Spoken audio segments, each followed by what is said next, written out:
In the first part of this question, we are going to discuss a two-step transformation process that will get us from a curve that is represented by this equation into a curve that is represented by this equation. And if I were to compare this, the difference algebraically lies in x. So what I'm going to do is I'm going to algebraically replace this x here first by x over 2. So x over 2 square will lead me to a x squared over 4. And that makes it look a little bit more similar to this. And I'm replacing x by x over 2 because x over 2 is going to be related to a transformation that we do learn in our syllabus. And if I can still keep to my syllabus, I can then also try to replace this x again by x minus 1. So we have this. And now this looks like the equation that we are supposed to be ending up with. So the series of transformation that we are talking about will be number 1, we replace x by x over 2. It is going to be a scaling by a factor of 2 parallel to the x-axis. Then we replace x by x minus 1. The second transformation will be a translation of 1 unit in the positive x direction. Let's move on. Let's take a look at part 2 where we are supposed to be sketching the graph that is represented by this equation. Okay, and now in part 2, we are looking at this equation and hopefully, we should be able to relate this equation to one of the conics, specifically the hyperbola. If I can just rewrite this equation into maybe a form of y minus 0 square over 9, I'm going to rewrite it as 3 square minus this x minus 1 square over 4, I'm going to rewrite it as 2 square is equal to 1. Then it actually follows a hyperbola with oblique asymptotes, with 2 oblique asymptotes. The oblique asymptotes will have the center that is specified by here and here. So this center here can be a point 0, 1. And we will also be able to tell the equation of the 2 oblique asymptotes from the equation of the hyperbola. And they will be y is equal to plus or minus 3 over 2 of x minus 1. So this will be y is equal to, it has a positive gradient, so I'm going to pick the positive 3 over 2. So 3 over 2 x minus 1 or 3 over 2x minus 3 over 2. And this will be y is minus 3 over 2 x minus 1, or it can also be minus 3 over 2x plus 3 over 2. This will be the 2 oblique asymptotes. And based on what we have memorized about this equation, this hyperbola will be of a shape that is like this here. And the other portion is going to be here. And since the vertical radius is 3, which means that from here going up, it is going to be 3 units. So it will share the same, oops, this is incorrect. This coordinate here should be 1, 0. Okay, the x coordinate should be 1, the y coordinate should be 0 here, which also implies that since the y coordinate of the center is 0, this also implies that the graph center will be passing through the x-axis. Okay, so the x coordinate is 1, going up by 3 units, this will be 1, 3. The x coordinate is 1, going down by 3 units, this will be 1 minus 3. This is a rough idea of how the curve is going to look like. Let me now try to sketch the proper curve here. Okay, and part 3 of this question requires us to show that the point minus 1, minus 3 lies on that line. This is easy to do because we just need to make sure that the coordinate point that is given to us satisfy the equation of the line.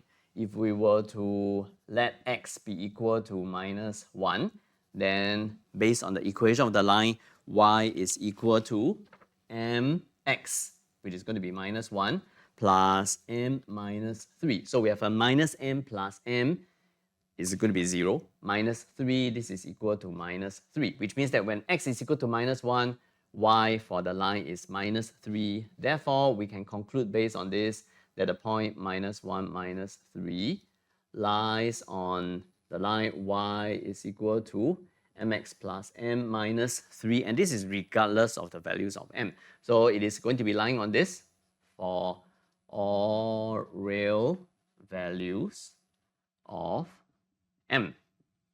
Okay, this is part 3. Let's move on. Let's take a look at part 4.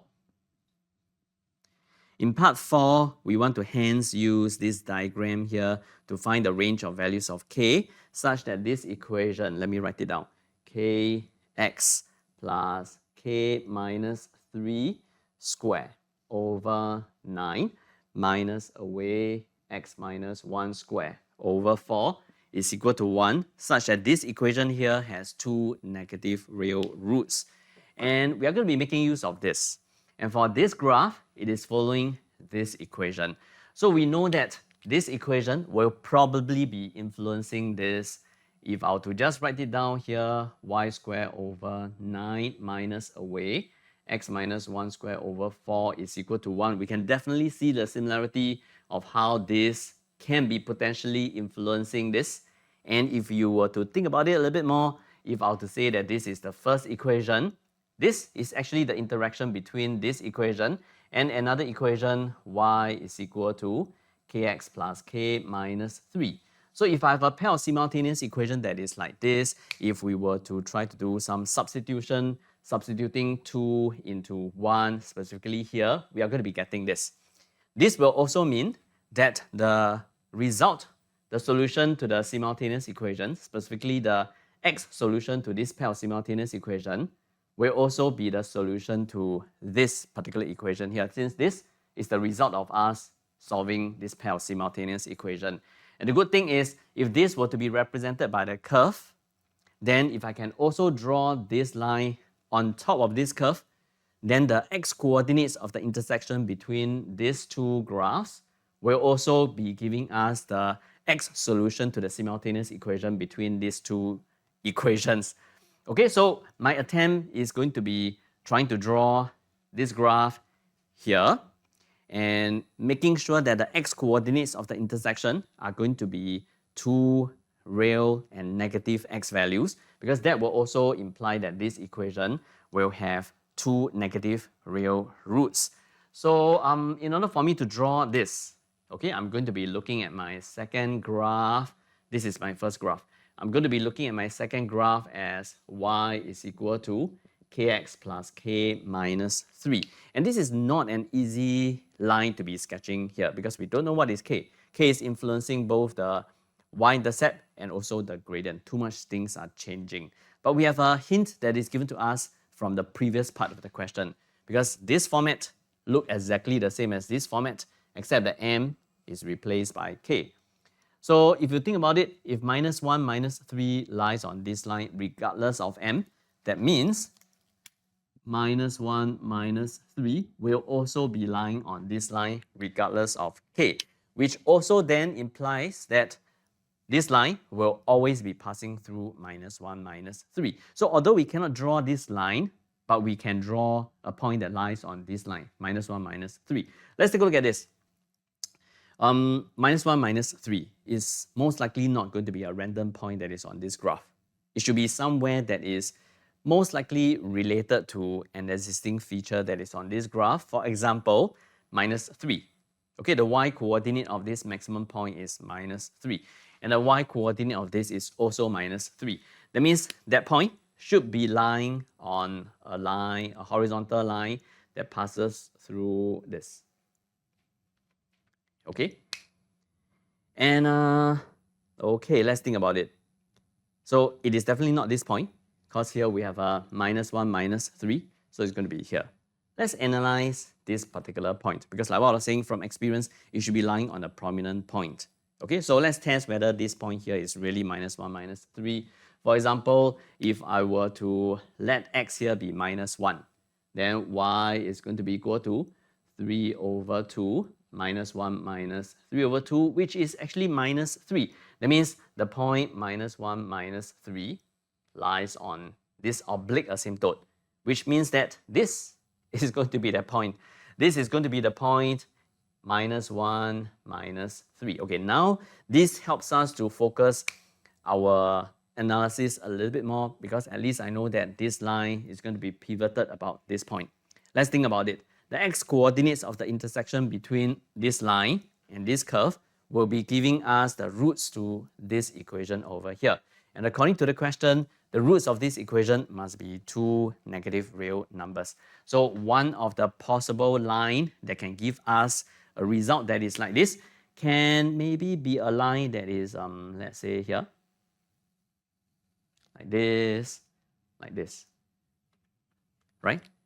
Okay, because it will give me one intersection here and another intersection here, assuming that this line is the line y is equal to kx plus k minus 3. And the x coordinates of these two intersections will be the roots of this equation, and they are both negative values.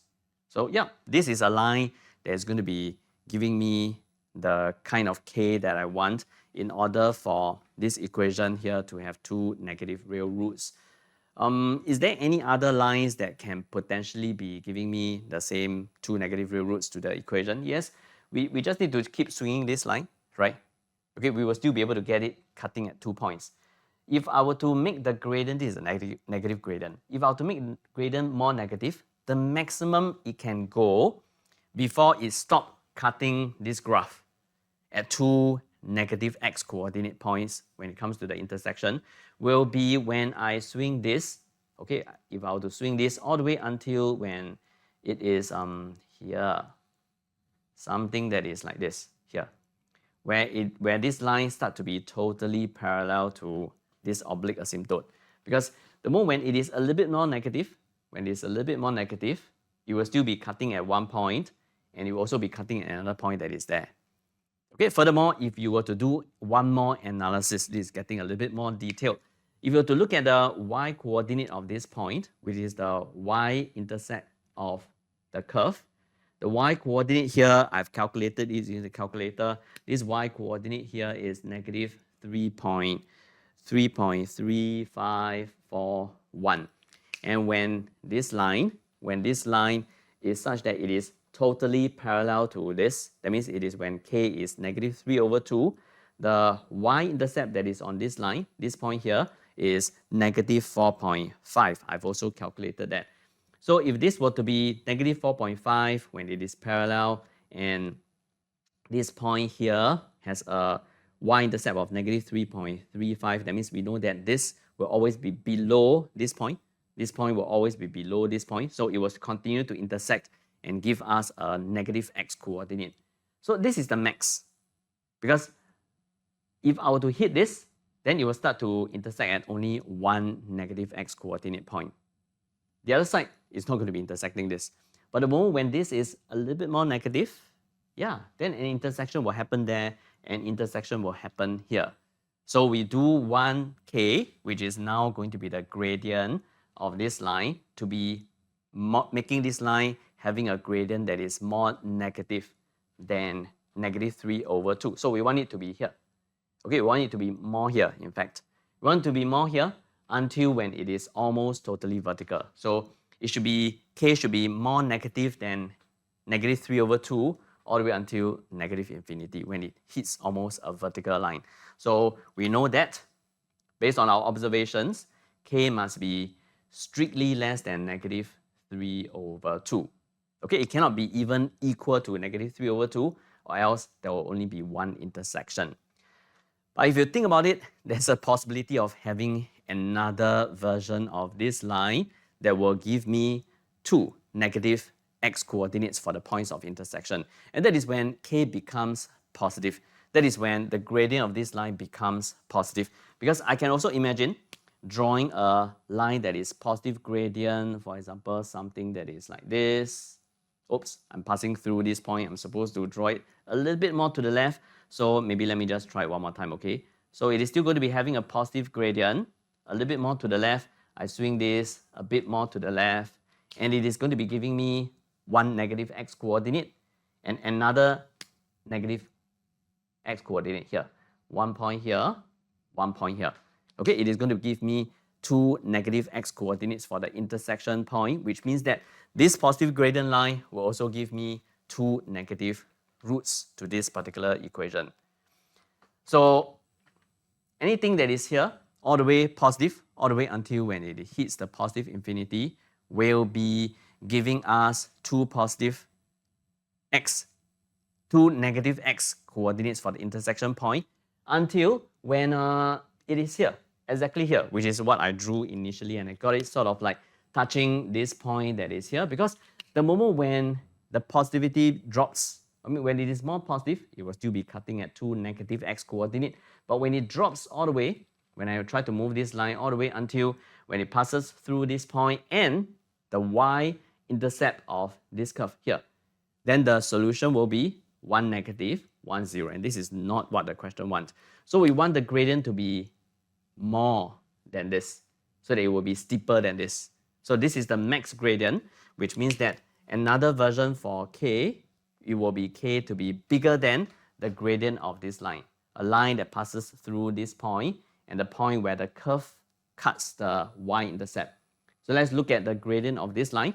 It passes through this point, it passes through the point -1, -3. So the gradient will be 3 square root of 5 over 2 minus -3 over 0 minus -1. Okay, y minus y divided by x minus x.